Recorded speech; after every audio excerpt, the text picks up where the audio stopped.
No fue una escena dramática, de esas que uno ve en películas o novelas. No hubo gritos, ni un portazo, ni siquiera un rostro culpable que se sonrojara al ser descubierto. Fue algo mucho más sutil, más doloroso, y quizá por eso, más inolvidable. Todo comenzó una tarde de jueves. A esas alturas, yo ya había aprendido a distinguir las pequeñas señales, aunque me empeñaba en ignorarlas. Marta, mi esposa desde hacía 12 años, me dijo que tenía una reunión de trabajo. Que no esperara despierto, que llegaría tarde, que cenara algo sencillo. Le creí. O quise creerle. Me quedé en casa, preparé pasta con lo poco que había en la nevera y me senté a cenar frente al televisor. Pero no logré concentrarme. Cada vez que oía un ruido en el edificio, cada vibración del teléfono, sentía un nudo en el estómago. Revisé el móvil por costumbre, ni un mensaje, ni una llamada perdida. Marta siempre había sido meticulosa, de esas personas que jamás dejan un cabo suelto. A la medianoche, por fin, la escuché entrar. La puerta se abrió y el aroma de su perfume llenó la sala, mezclado con un leve olor a vino. Se quitó los tacones con gesto cansado, me saludó con un beso en la mejilla, demasiado rápido, demasiado superficial, y se encerró en el baño. Desde el sofá, escuché el agua de la ducha y el golpeteo de su cepillo de dientes. Todo parecía normal. Salvo que no lo era. Aquella noche no dormí. Fingí estar profundamente dormido cuando se metió en la cama, pero mi mente no cesaba de fabricar imágenes, suposiciones. ¿Por qué llegaba tan tarde? ¿Por qué cada vez que mencionaba a ese colega del trabajo, desviaba la mirada? ¿Por qué últimamente su risa era diferente? Las semanas siguientes, comencé a notar lo que antes me negaba a ver. Las llamadas que interrumpía bruscamente cuando entraba en la habitación. Los mensajes que le hacían sonreír mientras los ocultaba tras la pantalla del móvil. Las excusas para salir sola, los viajes de trabajo que se volvían más frecuentes. Yo no era un hombre celoso. O al menos eso me repetía. Pero la sospecha empezó a devorarme desde adentro. Una noche, sin poder contenerme, revisé su móvil mientras ella dormía. No había nada evidente. Solo mensajes eliminados, conversaciones que terminaban bruscamente, pero que dejaban un rastro de vacíos demasiado elocuentes. Y un nombre recurrente, Carlos. Lo reconocí. Era ese compañero de trabajo del que ella hablaba a veces. Conocía su cara, su voz educada, su presencia en las reuniones de empresa a las que, alguna vez, me había invitado Marta. Carlos, siempre atento, siempre cordial. La rabia me invadió de golpe, pero no dije nada.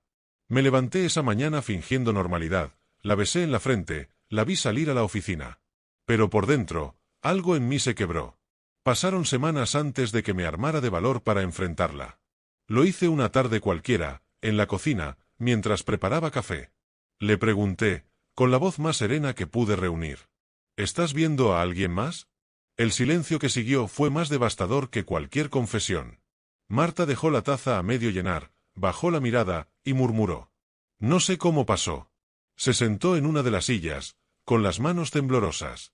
Me contó que todo comenzó como una amistad, que se sentía vacía en nuestro matrimonio, que Carlos la escuchaba, que la hacía sentir viva de nuevo. Las palabras salían de su boca como si narrara la historia de otra persona, como si intentara convencerse a sí misma. Yo escuché. Solo escuché. Porque en ese momento, todas las palabras que había acumulado en mi pecho, todas las preguntas y acusaciones, se disolvieron en un silencio denso. No lloré. No grité. Solo sentí un vacío que parecía consumir todo a su paso. Le pregunté si lo amaba. Marta no supo qué decir. Me pidió tiempo, espacio.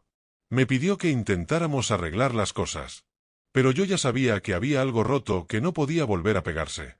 Me mudé a un pequeño apartamento 2 semanas después.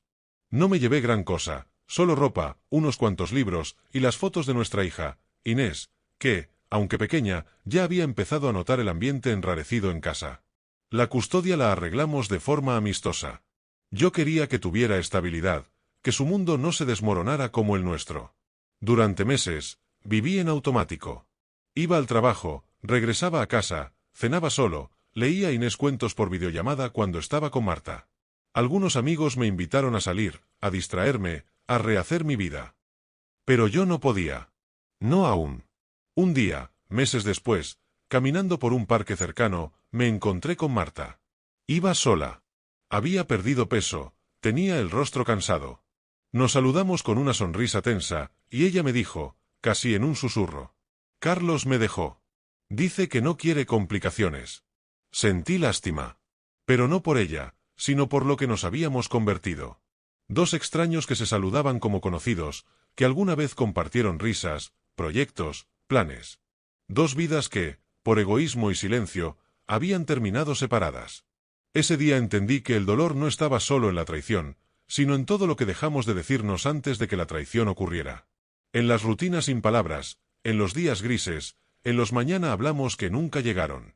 Hoy, mientras escribo esto, Inés duerme en el cuarto de al lado. Es fin de semana, y la tengo conmigo. Marta y yo nos cruzamos de vez en cuando, siempre educados, siempre distantes. No hay rencor. Solo un eco lejano de lo que alguna vez fuimos. A veces pienso en Carlos, en Marta, en lo que podrían haber tenido. O en lo que yo podría haber hecho diferente.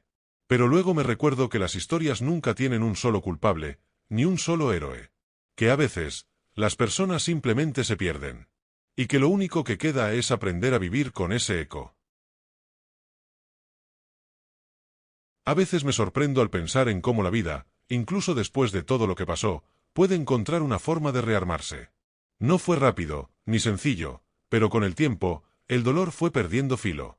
Las noches dejaron de ser tan largas, las conversaciones con Inés se volvieron más ligeras, y empecé a disfrutar de cosas simples: leer en silencio, caminar por el parque, cocinar para dos. Una tarde, al salir de la librería donde suelo pasar mis fines de semana, vi a Marta. No me sobresalté, aunque hacía meses que no hablábamos. Iba caminando con un paso más tranquilo que el que recordaba, con el cabello suelto y un vestido sencillo. Al verme, se detuvo. «Hola», dijo, con una sonrisa pequeña. «Hola», respondí, con la misma serenidad. Nos quedamos allí, bajo el sol tibio de la primavera, sin decir nada durante unos segundos. Finalmente, Marta rompió el silencio. «He estado yendo a terapia», dijo, bajando la mirada. Quería entender muchas cosas, y también quería pedirte disculpas.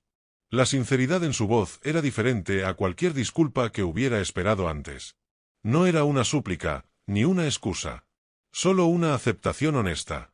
Yo también cometí errores, le dije, con un suspiro. Quizá no tan visibles, pero ahí estaban. Nos quedamos unos minutos más, hablando de Inés, de cómo le iba en el colegio, de los pequeños logros que compartíamos por mensajes. La conversación era tranquila, sin tensión. Al despedirnos, ella me miró con un dejo de nostalgia. A veces pienso en todo lo que dejamos perder. Yo también, respondí. Pero a veces, perder algo nos deja espacio para construir algo nuevo. Nos dimos un abrazo breve, casi mecánico, pero con un calor inesperado. Luego seguimos cada uno su camino, sin promesas, sin finales felices forzados. Solo dos personas que, después de la tormenta, habían aprendido a reconocerse como lo que eran, humanos, imperfectos, pero dispuestos a avanzar. Unos meses después, conocí a Sofía. Fue una casualidad, de esas que parecen demasiado simples para ser importantes. Estaba en una cafetería, leyendo un libro, cuando la oí discutir con el camarero porque le habían traído un café equivocado. No era una escena violenta, sino más bien cómica. Ella gesticulaba con gracia, haciendo que los que estábamos cerca sonriéramos.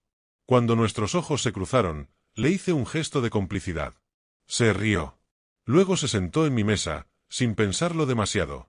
Me preguntó qué leía, y terminamos conversando sobre libros, cine, y esas pequeñas cosas que no tienen importancia, hasta que la tienen.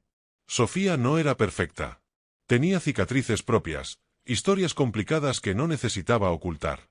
Pero había algo en ella, una calidez, una honestidad sin adornos, que me hizo sentir que tal vez, después de todo, podía volver a creer en algo parecido al amor.